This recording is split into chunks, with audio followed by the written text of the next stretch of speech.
Hello friends, good afternoon. আজকে তো শুক্রবার। চলো কী কী রান্না করেছি তোমাদের সাথে শেয়ার করি। তোমাদের রান্নাবান্না হয়ে গেছে কিনা জানিও একটু কমেন্টস করে। আজকে সেরকম কিছুই রান্না করিনি। কালকে ইলিশ মাছ নিয়েছিল, সেই অর্ধেকটা খাওয়া হয়েছে, আর অর্ধেকটা রয়ে গেছিলো, সেটা দিয়ে আজকে করলাম। ছেলের জন্য আলাদা করে মাছের ঝোল করেছি, সে তো ইলিশ মাছ খায় না। আর সাথে করেছি কপি ভাজা। চলো দেখাই কী কী। এটা হচ্ছে ইলিশের ঝাল, সর্ষে পোস্ত কাঁচা লঙ্কা বেশি করে বেটেছি। এবার মাছগুলো দিয়ে দেবো। যেহেতু ছেলে খায় না, আমার আর বড় মশার জন্য দুটুকু ইলিশ মাছ।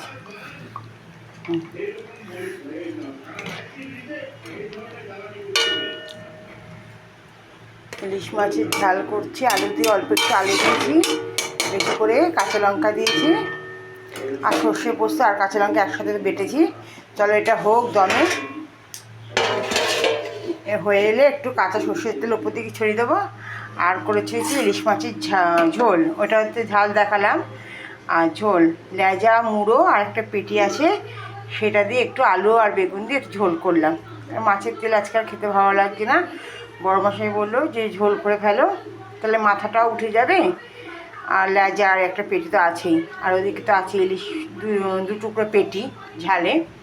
আর করেছি কপি ভাজা, সঙ্গে থাকবে দই, আর ছেলের জন্য আলাদা কাতলা মাছের ঝোল। এই হচ্ছে আজকে আমার সিম্পল লাঞ্চ। তোমরা কে কী লাঞ্চ করলে অবশ্যই কমেন্টস করে জানিও। চলো এটা হোক, ভালো লাগলে একটা লাইক করে দিও।